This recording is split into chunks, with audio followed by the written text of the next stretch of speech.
cranberry sauce. It's really not tackling it, it's fairly easy. I have 12 ounces of fresh cranberries, and these, it's 4 cups if you're buying a bulk bag or if you're not sure. 12 ounces of cranberries, about 4 cups. Half a cup of water. I have some oranges. This one's been well loved on the outside. I've zested it quite a few times, but the inside is still perfectly good to use as a juice or as a snack or whatever.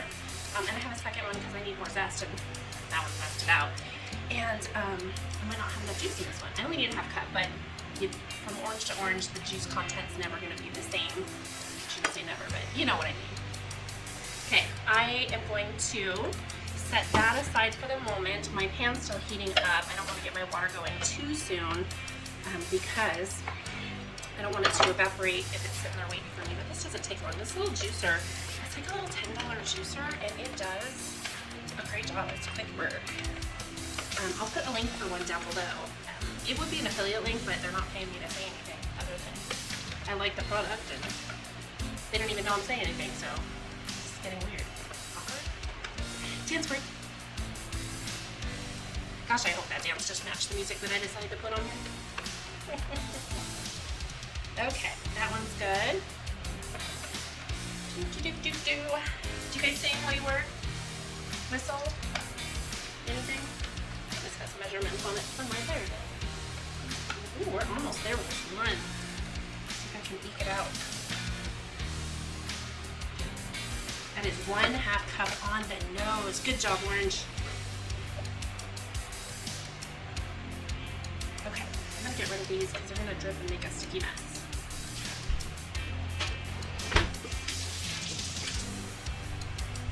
So all I need to do is just pour it in there. I can pour it directly in the pan, but just decided to make an extra step and work for myself. What? Pouring this right in there. Sugar. So the next 1 cup of cane sugar is going to go right in there.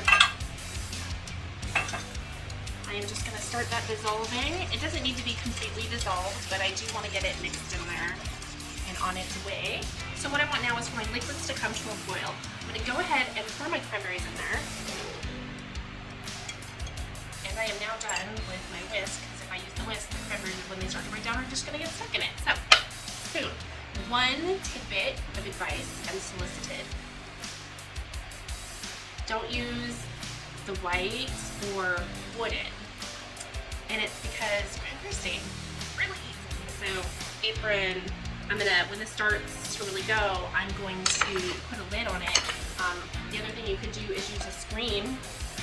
That might be better, so you can see what's happening.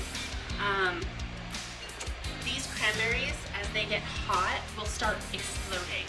You'll hear them pop, pop, pop, pop, pop, pop, pop, pop, pop, pop. Probably not that enthusiastically, but that's what's gonna happen. It's gonna be like a dance pop party in the pan.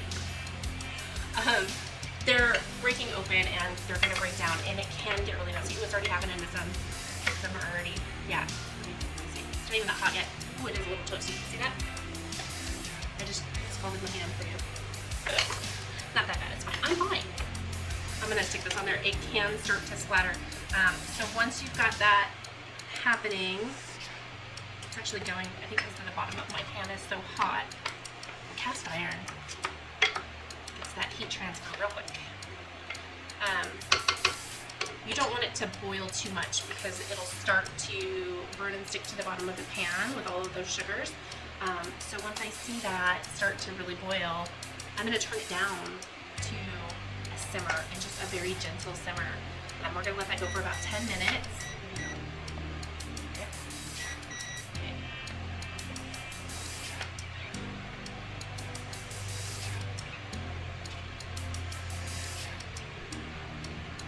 Okay, sauce has cooked for about 10 minutes. I'm going to take off my safety cover. And I have come through a couple of times and just smashed the berries down a little bit. They do start to break down on their own. Here's what it looks like right now. Just like this. I'm just going to go ahead and give everything one more good press in my pan.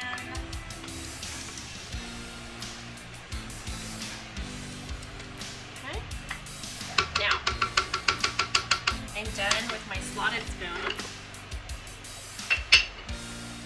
And moving on to hot.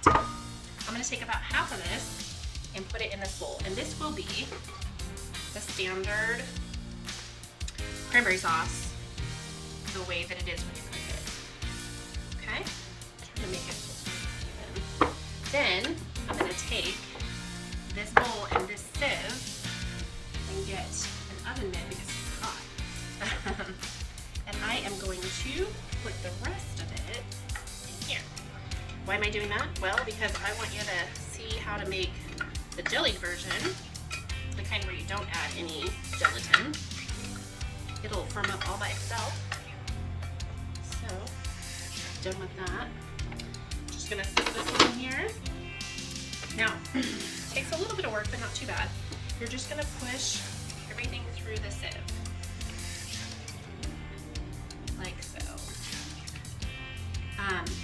If you want it to be served up in a pretty dish, this is where you would put it in that pretty dish. I'm gonna put mine in the fridge, and because I'm making this well before Thanksgiving, I'm not serving it on the table, but you could absolutely put it in a really pretty serving dish. I like to put it in white ones because of the contrast. Very pretty. Anyway, the goal here is to push all of the material through the sieve that will fit. So all you should be left with is the skins. And when you're done, what you'll want to do is go by the bottom of this and just kind of scrape, because look at how much I'm getting off of here. You don't want to waste any of that. So just continue pushing it in. And the reason I'm not doing it directly over my bowl is because it's square and it's going to be messy. I'm probably not going to get it directly into the bowl because it does take a little bit of moving around. So that's why I'm doing the bowl first, and then I'll transfer it over. If you are doing a large batch and have a large bowl, probably work out a little better to just do it right. So you can see some of it just coming right on out of there. Cranberries are also called bear berries because of how much the bears would eat. They became commercially available in the can by 1940s. I want to say the 1940s.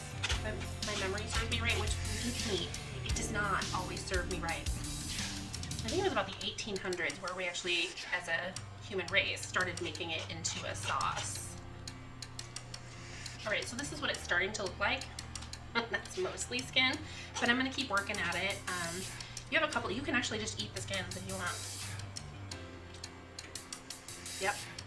Now I need a spoon, huh? Why do I do that to myself? More dishes. Ooh, gonna lose some here.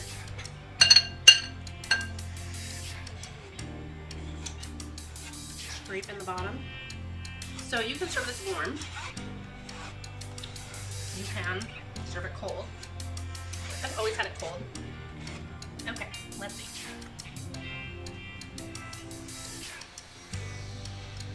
I mean, it's perfect. Almost. Gotta do the work stuff. So, really quickly, I'm going to transfer this into my refrigerator container. I'm going to let these sit. After an hour or two, they're probably going to be ready. It depends on how much you make. If you make a double batch, it might take a little longer to get them chilled and gelled. So, just allow yourself plenty of time. This is a great one to make the day before if you plan on serving it cold. Easy. Save yourself some of the cooking on Thanksgiving because there's a lot to do usually. And finally, this stuff is optional. There's toppings you can put on these, or even things you can put into it. Crushed walnuts or pecans, you can mix that in. After you've cooked it, just stir it in or top it with your nuts. I like to do a little something of color contrast. And since there's orange in the sauce, orange juice, I am going to use just a little bit, and you can see the color difference between the two with just this little bit. It really just livens up that bowl quite a bit. And that's it. Our cranberry sauce is essentially done. That's my food appreciation. I hope you've enjoyed this video. From my kitchen to yours, let's make food from food. That's one more.